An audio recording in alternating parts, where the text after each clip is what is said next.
Is Chile sending German Marder infantry fighting vehicles to Ukraine?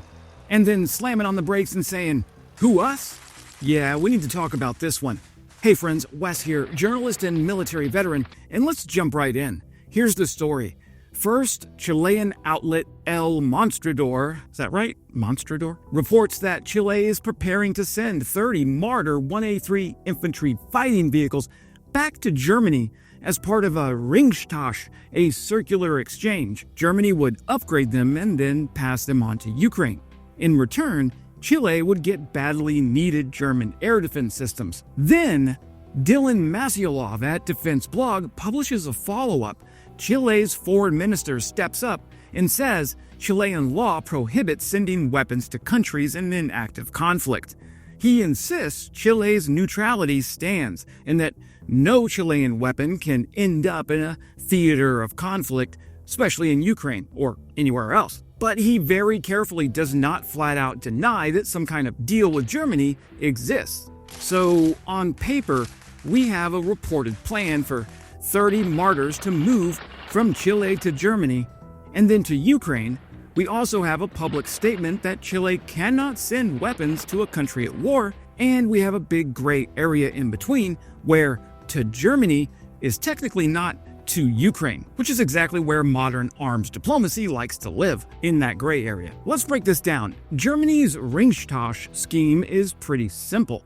A country hands over its older Western or Soviet pattern kit to Ukraine via Germany. Germany compensates that country with newer German gear, money, or both.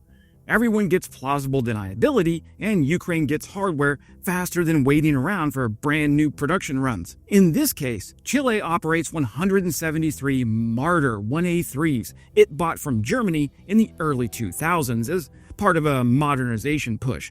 Those vehicles form the backbone of several armored brigades. At the same time, Chile's ground-based air defenses are embarrassingly thin for a country with long borders and important infrastructure. If you strip out naval and air assets, you're basically looking at minstrel manpads and old TCM-20 twin 20mm guns. That's not a modern layered air defense for Chile. So the Ringtausch proposal looks logical. Chile gives up 30 Marders it can technically spare.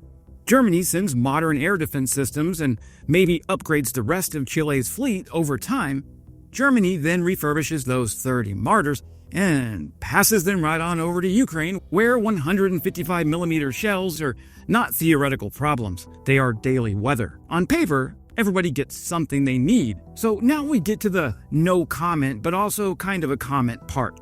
Chile's foreign minister, Alberto van Klaveren, tells local media there is a regulation that forbids supplying weapons to countries in active conflict. He stresses Chile cannot have its weaponry in the theater of war in Ukraine. At the same time, he refuses to speak about specific operations and never clearly says this report is false. So what's going on here? So there might be a couple of reasons why they're trying to obscure their part in this. The first is law and politics at home. Chile does have strict export rules. Any transfer that smells like Chile arms a side in a war becomes a domestic political grenade. Saying we stick to neutrality is aimed at parliament, media, and voters. The second reason might be Russia. Chile is not a NATO member. It buys fuel and fertilizer on a global market. It does not need Moscow blacklisting it, blocking trade, or suddenly discovering an interest in backing Chile's least favorite neighbors. By framing everything as, we are neutral, we are not sending weapons to Ukraine, Santiago keeps itself off Russia's official naughty list this season. The third reason is plausible deniability. If the deal happens as reported, Chile hands the Marders to Germany, full stop. Germany then does whatever Germany wants. On paper, Chile supplied armor to an ally, not to a war zone. That is the same legal fiction used in several European ring exchanges. Everyone follows their own laws and Ukraine still gets the hardware. So when the foreign minister says, our law forbids sending arms to countries in active conflict, that may be completely true. It also does not rule out we sold surplus Marders back to the original manufacturer, Germany, who totally did not tell us what happens next. Very convenient. But what about this Marder? Is it really worth all the hassle? Well, the Marder is a West German infantry fighting vehicle developed in the late 1960s to replace earlier troop carriers and to accompany Leopard 1 tanks. The 1A3 version, which Chile operates and Ukraine receives, is a heavily upgraded Cold War veteran. The Marder carries a crew of 3 in the front and a squad of 6 infantry in the back. Troops sit in a rear compartment with a powered rear ramp for fast dismounts. The vehicle weighs around 33 to 35 tons, depending on armor kit. It's powered by a 600 horsepower MTU diesel engine. Top speed is about 65 kilometers per hour on road, with a range of roughly 500 kilometers under good conditions. The main weapon is a 20mm Rheinmetall Mark 20 RH-202 autocannon in a 2-man turret. Now that gun can fire high explosive and armor-piercing rounds out to about 2 kilometers against ground targets and a bit further in area suppression. There is a coaxial 7.62mm machine gun, and many Marders were fitted with a Milan anti-tank guided missile on the roof just for funsies. The 1A3 upgrade added extra spaced armor on the front and the sides, better protection against 30mm fire, improved internal layout, and some tweaks to survivability after lessons from older models. Now, it's not a Puma or a CB90 in terms of protection, but compared to a Soviet BMP-1, it's like upgrading from chainmail to plate armor. Now, for Ukraine, the Marder brings 3 key advantages. First, crew survivability, better armor, better internal layout, and less diesel-soaked ammo rack in your lap design philosophy. Also, the Marder has better optics and night fighting compared to old Soviet machines. Seeing first often means shooting first, which means you live longer. Finally, NATO's standard everything, maintenance methods, ammunition, training, all of that lines up with the rest of Ukraine's Western kit. But how many Marders does Ukraine actually have right now? Well, Germany has already delivered roughly 140 Marder 1A3s to Ukraine, with 25 more pledged, depending on the source and the date. Those vehicles have been photographed in Ukrainian service with several mechanized brigades. They show up near critical axes, they are often working alongside Leopard 1 or Leopard 2 tanks, or teamed up with older Soviet armor as the Uber Black for assault infantry. Ukraine uses them as classic IFVs, moving infantry under armor up to assault lines, then laying down 20mm fire to suppress enemy positions.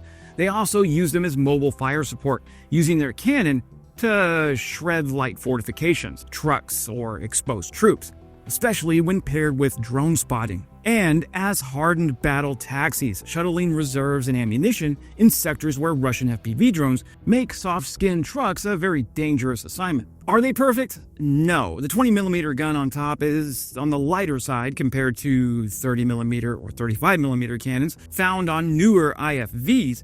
The armor is good for its era, but not designed for modern top-attack munitions, and the vehicles are old, which means spare parts and maintenance are constant chores. But in Ukraine's conditions, an old German beast that runs is better than a theoretical next-generation IFV that hasn't been delivered yet, and definitely better than old Soviet kit. If Chile's 30 Marders eventually join that fleet, you are looking at something like 170 vehicles total.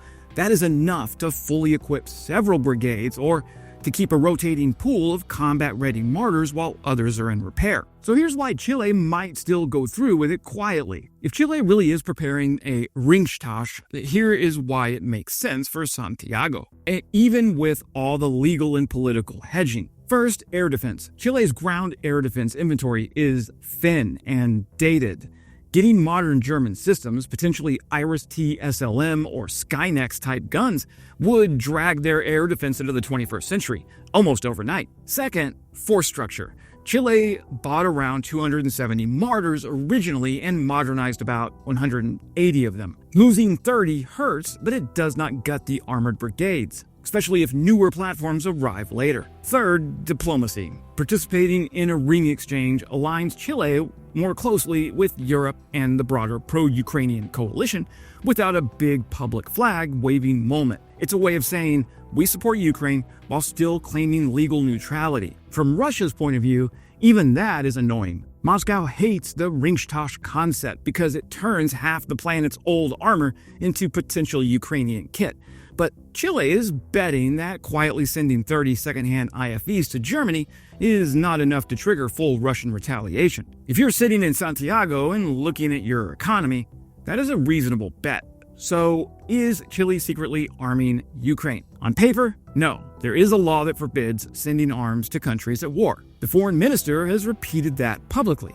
But in practice, if those Marders go to Germany and then move on to Ukraine as part of a German decision, Santiago can say it obeyed its law and maintained neutrality while still helping a country that has openly said it supports politically. It is a legal tightrope, but it is also what international support for Ukraine looks like now.